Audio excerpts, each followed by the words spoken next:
Señor Pérez Esquivel, Foro Social Mundial, quinta edición, Porto Alegre. Aquí se ha optado por un gran cambio hacia el futuro del Foro Social Mundial al descentralizarlo. ¿Le parece bien esta decisión? ¿Hay quien cree que América Latina pierde con esto? Pensamos que son alternativas que hay que ir trabajándolas, recogiendo las experiencias y ver qué es lo mejor para fortalecer a los movimientos sociales. Me parece bien que se puedan hacer por continentes y en algún momento tenemos que llegar a socializar y sumar tanto con Europa como África, Asia, Norteamérica, Canadá, las perspectivas para tratar de superar los graves conflictos que hoy vive la humanidad. El Foro Social Mundial se ha celebrado en Porto Alegre en un momento en que los movimientos sociales reclaman más y están más unidos. Está aquí el movimiento continental contra el ALCA, está el movimiento de aquellos que piden una reforma de las instituciones internacionales. Estuvimos presentes en la discusión que dirigió Federico Mayore Zaragoza. ¿Cuál es el camino en este sentido? ¿Cómo lograr que realmente se puedan reformar esas instituciones internacionales que deberían estar al servicio del pueblo, pero que al final están dominadas por unos pocos?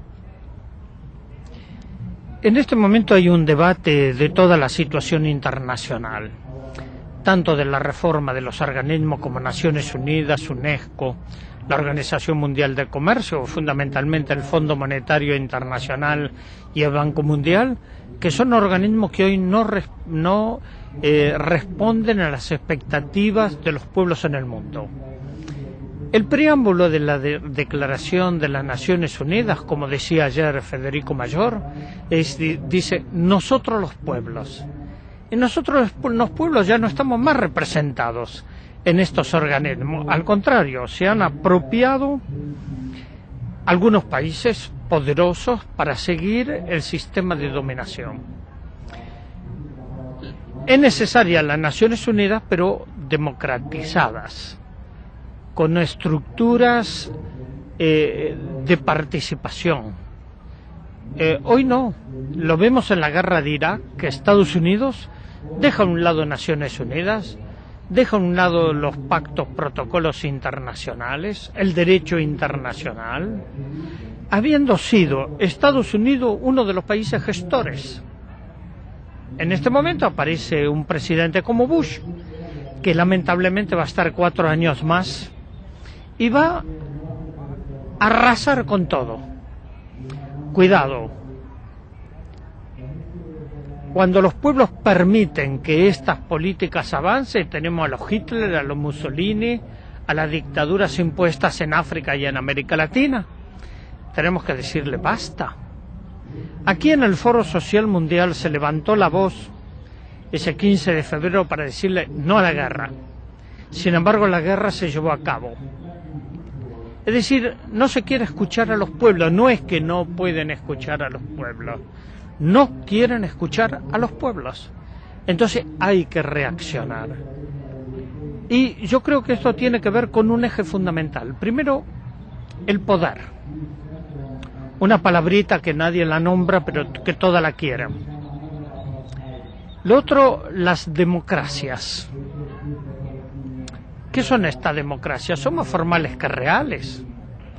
Se dice que vivimos en democracia porque votamos. Esto es falso. Es un ejercicio del poder democrático, pero después, ¿cómo se usa la democracia? Dice, los pueblos en esta democracia delegan el poder en los gobernantes, y después los gobernantes hacen lo que quieran y no lo que deben. Entonces, tenemos que modificar esta situación con una democracia participativa como base fundamental vigente en los derechos humanos, en los derechos de las personas y los pueblos, en una distribución. Creo que estamos llegando al fin de un tiempo muy conflictivo, de guerra, de conflicto. La humanidad pasó por 2 guerras mundiales y por muchas otras guerras regionales. no ha mejorado el mundo. Tenemos hoy países que realmente están sufriendo las consecuencias, la guerra en Irak, en Afganistán, la pobreza y la miseria en Haití, en muchos países de América Latina, pero en África, en Asia. Entonces, ¿hacia dónde va la humanidad? Tenemos que rescatar la humanidad, y este es el desafío que tenemos en el foro. Pensar. Einstein decía algo muy interesante: más importante que el conocimiento es la creatividad. Y nosotros tenemos que ser creativos para encontrar nuevos caminos para la humanidad.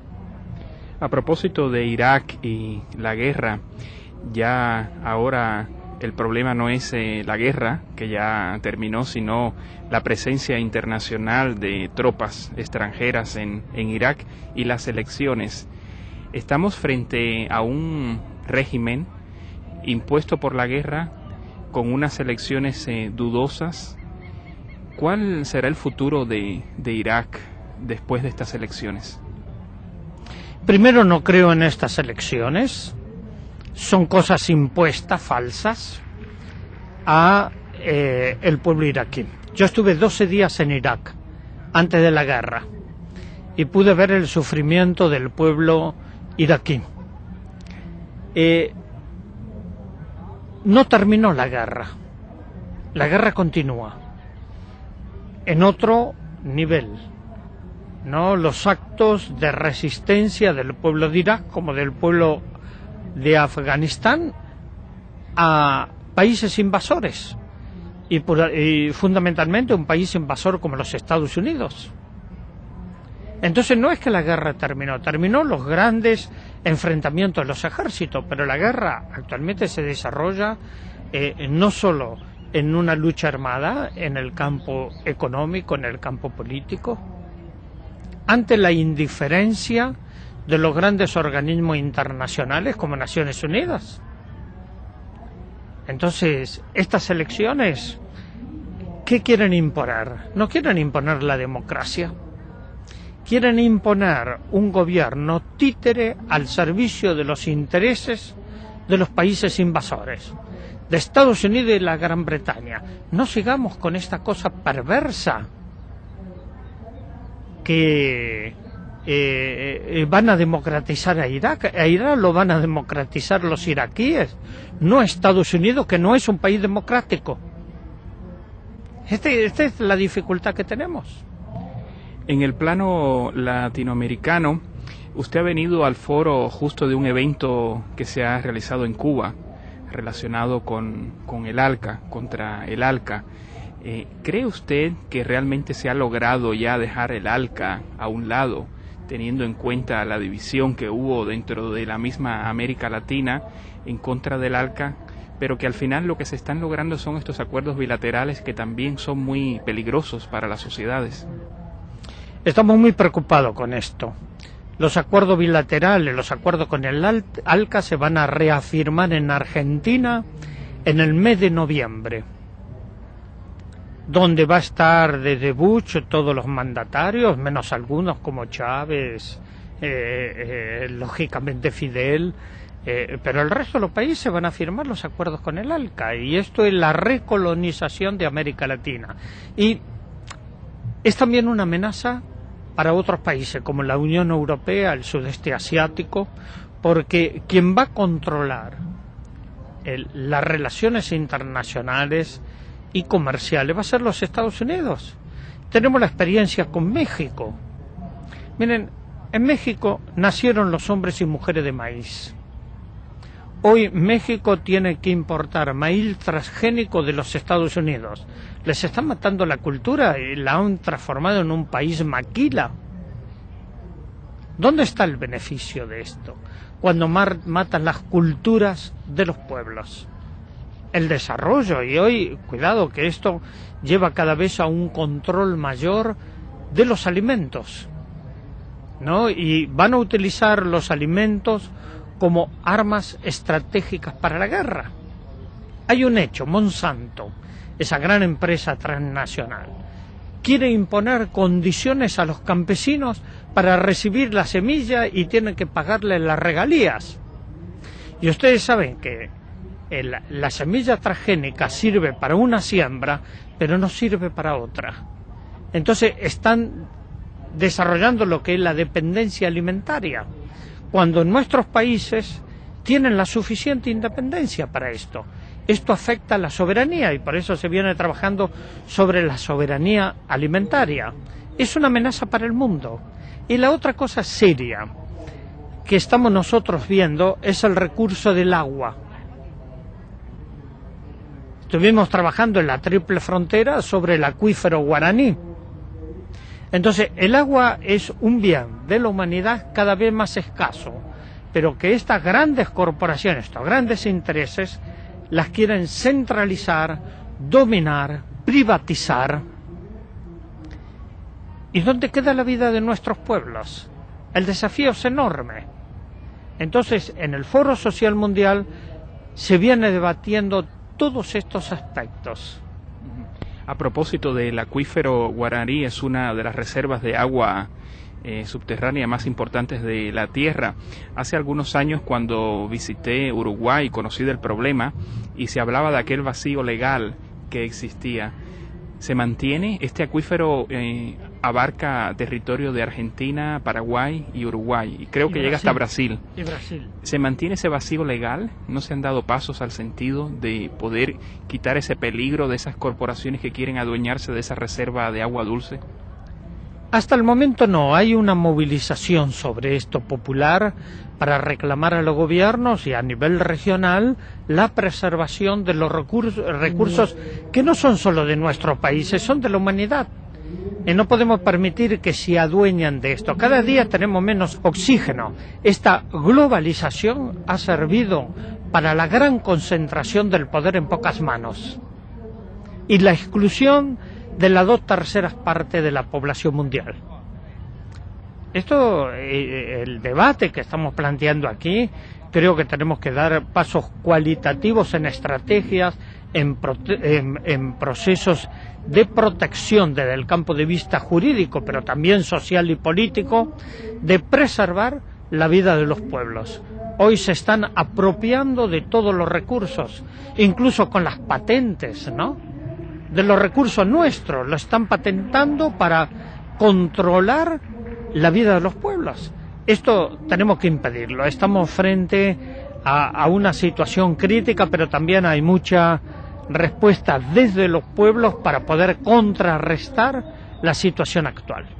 A propósito del ALCA, el presidente Lula, cuando se reunió aquí con los organizadores del foro, del Comité Internacional, dijo que él como sindicalista y como dirigente obrero se conocía a sí mismo, pero que al estar ya en la cima del poder tenía que negociar con todas las partes, como que le era más difícil. En el caso concreto de Argentina, a propósito de este acuerdo que se va a firmar precisamente en su país, ¿cree usted que estos nuevos gobernantes que han surgido en muchos países latinoamericanos están totalmente atados? ¿No se atreven realmente a enfrentarse a aquello que les limita el poder?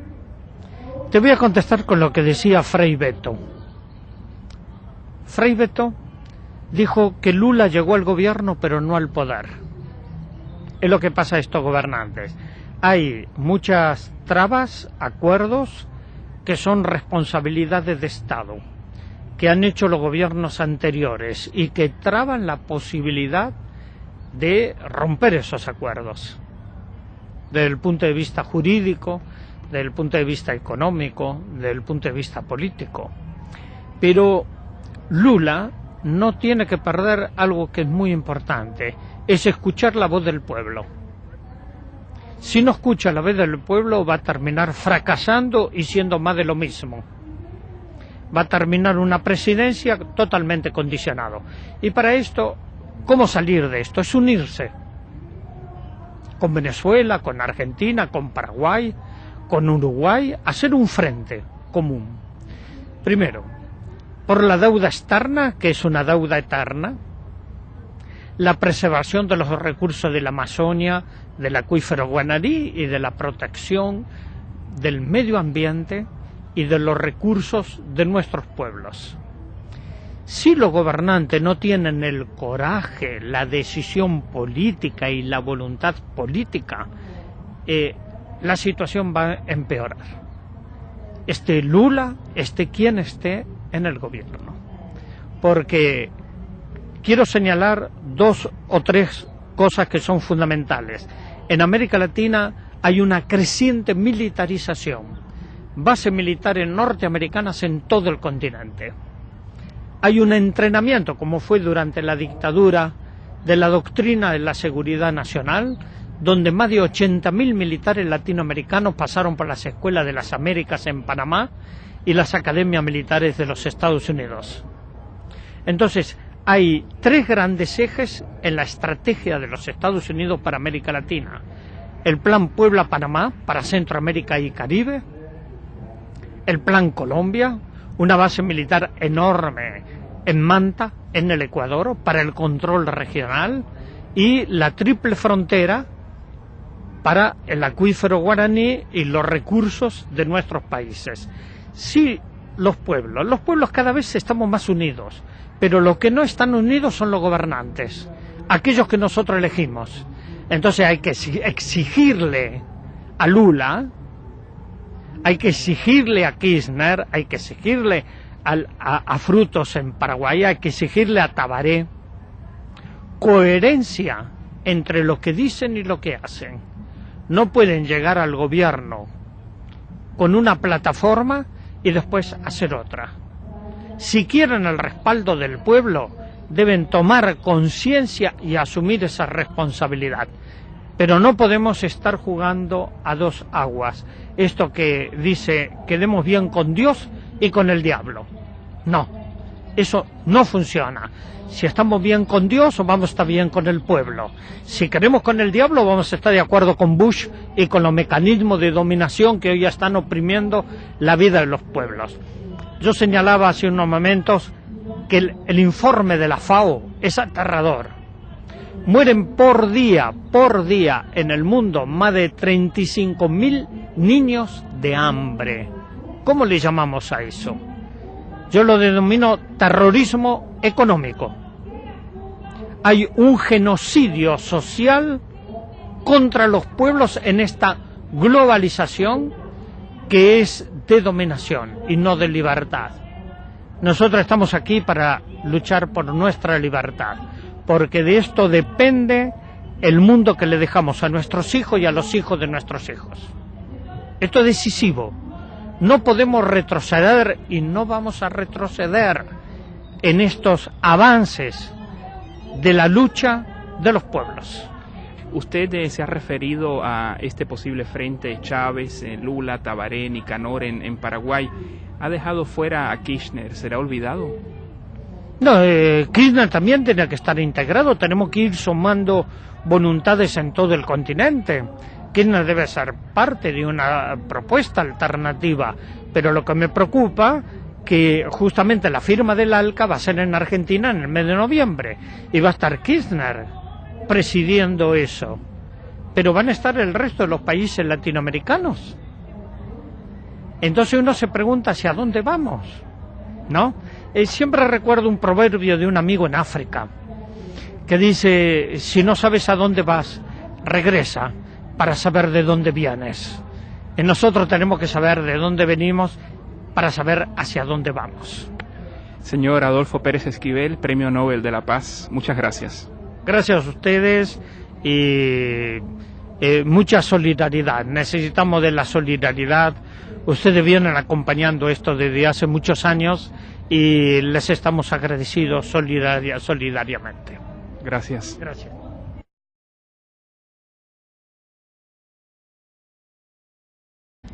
En este momento hay un debate de toda la situación internacional, tanto de la reforma de los organismos como Naciones Unidas, UNESCO, la Organización Mundial del Comercio, fundamentalmente el Fondo Monetario Internacional y el Banco Mundial, que son organismos que hoy no responden a las expectativas de los pueblos en el mundo.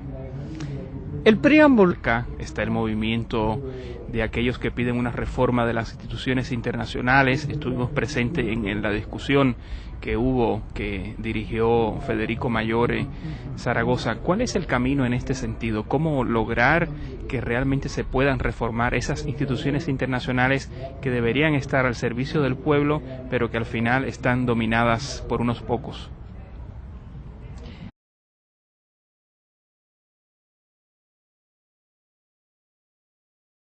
Señor Pérez Esquivel, Foro Social Mundial, quinta edición, Porto Alegre. Aquí se ha optado por un gran cambio hacia el futuro del Foro Social Mundial al descentralizarlo. ¿Le parece bien esta decisión? ¿Hay quien cree que América Latina pierde con esto? Pensamos que son alternativas que hay que ir trabajándolas, recogiendo las experiencias y ver qué es lo mejor para fortalecer a los movimientos sociales. Me parece bien que se pueden hacer por continentes y en algún momento tenemos que llegar a socializar y sumar tanto con Europa como África, Asia, Norteamérica, Canadá, las perspectivas para tratar de superar los graves conflictos que hoy vive la humanidad. El Foro Social Mundial se ha celebrado en Porto Alegre en un momento en que los movimientos sociales reclaman más y están más unidos. Está aquí el movimiento continental contra el